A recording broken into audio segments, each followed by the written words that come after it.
এমন লোকের অপিনিয়ন হয়তো এখানে নেওয়া হয়েছে যে নাকি পাওয়ার পলিটিক্সের ভিকটিম হয়ে গেছে। এই মিডিয়াকে মোটিভেটেড করছে। মিডিয়া তো সোসাইটির দর্পণ। মিডিয়া কি বিএনপির শত্রু? তিনটি দলই চেষ্টা করছে যে এই দাপটটি তারা কতটা আচ্ছা ভাই, জানতে চাচ্ছিলাম যে একটি জরিপের বিষয়ে বলছিলাম যে বিআইজিডি নামে একটি বেসরকারি সংস্থা, তারা গত বছর অক্টোবরে জরিপ করেছে, আবার আজকে জরিপের ফলাফল প্রকাশ করলো। সেখানে দেখিয়েছে বিএনপি আজকের জরিপে বিএনপি ভোট পাবে 12%, জামাতের কথা বলা হচ্ছে 10.4, আওয়ামী লীগ যদিও কার্যক্রম নিষিদ্ধ রয়েছে তাদেরকে বলা হচ্ছে 7.3, এনসিপি মাত্র 2.8, জাতীয় পার্টি 1% কম 0.3। আর যদি এখানে একটি মানে মেজর বিষয় আসছে যে ভোট কোন পক্ষে দিবে সিদ্ধান্ত নেয়নি এখনো 48% মানুষ। আর বিএনপির জন্য যেটি কনসার্নের বিষয়, বিএনপি আজকে বলা হচ্ছে 12%, এটি গত বছর অক্টোবরে ছিল 16%-এরও বেশি, মানে 4%-এর বেশি ভোট কমে গেল।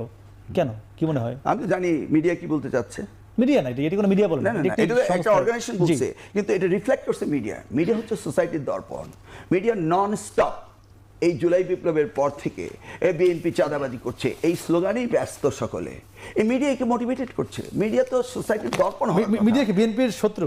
না না, বিএনপির শত্রু তাহলে মিডিয়া না, এরা অনেক সময় সকলের শত্রু হয়। ধরুন হাসিনাকে কে এই ফ্যাসিস্ট বানিয়েছে? মিডিয়া কি কোনো কাজ করেনি? বিএনপি কি জামাত বা এনসিপি কোনো যদি খারাপ কাজ করে সেটি দেখাচ্ছে না? না, দেখাচ্ছে, কিন্তু সেই জায়গায় তারা মাইক্রোস্কোপিক আই দিয়ে দেখাচ্ছে। কোনো কি আছে প্রমাণ যে জামাতেটা দেখায়নি? অবভিয়াসলি এখন শুরু হয়েছে। আপনি দেখেন সত্তার সাহেব কি বললো, সেটা নিয়ে মিডিয়া কর্তৃক করেছে আমাদের অফিসার্স অ্যাসোসিয়েশনের প্রেসিডেন্ট। ইউ সি, মিডিয়া আসেনি না। আপনি যে প্রশ্নটা করেছেন, প্রশ্নটা হচ্ছে মিডিয়া প্রপাগান্ডার কারণে এটা একটু ড্রপ করেছে, কিন্তু আপনি যদি কনস্টিটিউয়েন্সি ওয়াইজ যান, মাইক্রো লেভেলে যান, উই ডোন্ট সি ইট। মানে আপনার কথা হলো যে বিএনপি চাঁদাবাজি করছে না, কিন্তু মিডিয়া বলছে করছে। আমি সেই কথা বলছি না। তাহলে প্রপাগান্ডা বলছিলেন? না, অবভিয়াসলি প্রপাগান্ডা। মানে কোথায় একটা বলেন যে না, যতটা না তার চেয়ে বেশি করছে মিডিয়া। কেন এই প্রপাগান্ডা করছে না যে বিএনপি বহিষ্কার করছে? আচ্ছা, আমি আপনাদের সূত্র থেকে একটু যাবো আশরাফ ভাই, মিডিয়া প্রপাগান্ডা করছে বিএনপির নাম বিরুদ্ধে, এজন্য বিএনপির ভোট এই জরিপে কমে গেছে। বিএনপির বিরুদ্ধে বেশি করছে। এটা কি মানে? আমি এই কথার সাথে একমত না।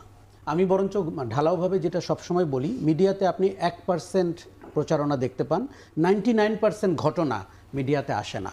আবার মিডিয়াতে যে উদ্দেশ্যমূলক হয় না তাও আমি অস্বীকার করছি না, কিন্তু গত 12 মাসে বিশেষ করে 5ই আগস্টের পরে বিএনপির যে পাড়া মহল্লায় দৌরাত্ম্য, তাদের যে চাঁদাবাজ গ্রুপ, মাস্তানি, দখলদারিত্ব, এগুলো কিন্তু বিভিন্ন সময়ে আলোচনার জন্ম দিয়েছে। এমনকি বিএনপিতে দেখুন, এর প্রমাণ বিএনপি নিজেই, সে 4000-এর মতো নেতাকর্মীকে বহিষ্কার করেছে। তার মানে নিরপরাধ লোককে তো সে বহিষ্কার করেনি, কিন্তু সেটিও যথেষ্ট না, আমরা দেখতে পাচ্ছি। কিন্তু আবার জামাত ইসলামী যেভাবে সিস্টেমেটিকভাবে করাপশনটি করছে অথবা নীতি নির্ধারণের জায়গায় বসে গেছে, সেটি আবার অনেকটা ওই যে তাদের গুপ্ত রাজনীতির মতোই ঢাকা বিশ্ববিদ্যালয়ের এই জায়গায় আছে। যেটি হয়েছে 12 মাসে, সবাই চেষ্টা করছে তার মাসল পুল করতে, সবাই চেষ্টা করছে প্রশাসন বা রাজনৈতিক মাঠটি দখল করতে, এবং তিনটি দলই চেষ্টা করছে যে এই দাপটটি তারা কতটা।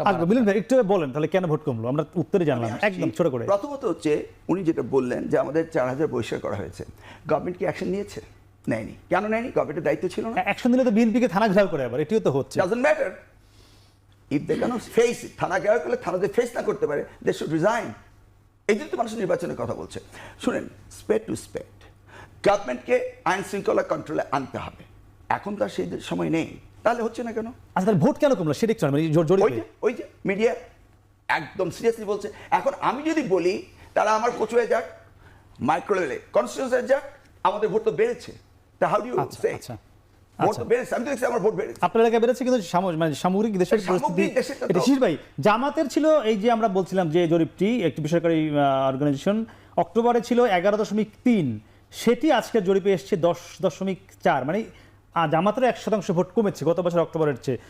জামাতও কি এমন চাঁদাবাজি বা এমন কিছুর সঙ্গে জড়িত কিনা, কেন কমলো? এই যে কমবে বাড়বে, এটাই তো জনমত। কখনো বাড়বে, কখনো কমবে। আর রাজনৈতিক দলগুলো এটা কীভাবে হ্যান্ডেল করবে, it depends on political party strategy. এই যে দেখেন একটা স্ট্যাটিস্টিক্স আসছে, এই স্ট্যাটিস্টিক্সটা সঠিক না বেঠিক, রাইট না রং, স্যাম্পলিং ঠিক আছে কি নাই, কোন এলাকা থেকে নেওয়া হয়েছে, কোন গ্রুপের লোকদেরকে নেওয়া হয়েছে, কোন বয়সের লোকেরা এখানে প্রাধান্য পেয়েছে, এই গ্রামাটিক্যাল ডিসকাশনে আমি যাচ্ছি না। আমি বলছি এই যে জরিপটা পাবলিক হয়েছে, এই জন্য তো আমাদের আলোচনার টপিক হয়েছে। আজকে সারাদিনই দেখলাম বিভিন্ন জায়গায় এটা আলোচনা হয়েছে। আমার মনে হয় এরকম জরিপ প্রায় প্রকাশ করা উচিত, আরও এক্সটেন্সিভলি করা উচিত, বিভিন্ন এলাকা থেকে করা উচিত, বিভিন্ন এলাকার বিভিন্ন জায়গায় বিভিন্ন রাজনৈতিক দলের কিছু পকেট আছে, এই পকেটগুলোতেও যেমন নেওয়া উচিত, পকেটের বাইরেও নেওয়া উচিত সব শ্রেণীর মানুষের মধ্যে।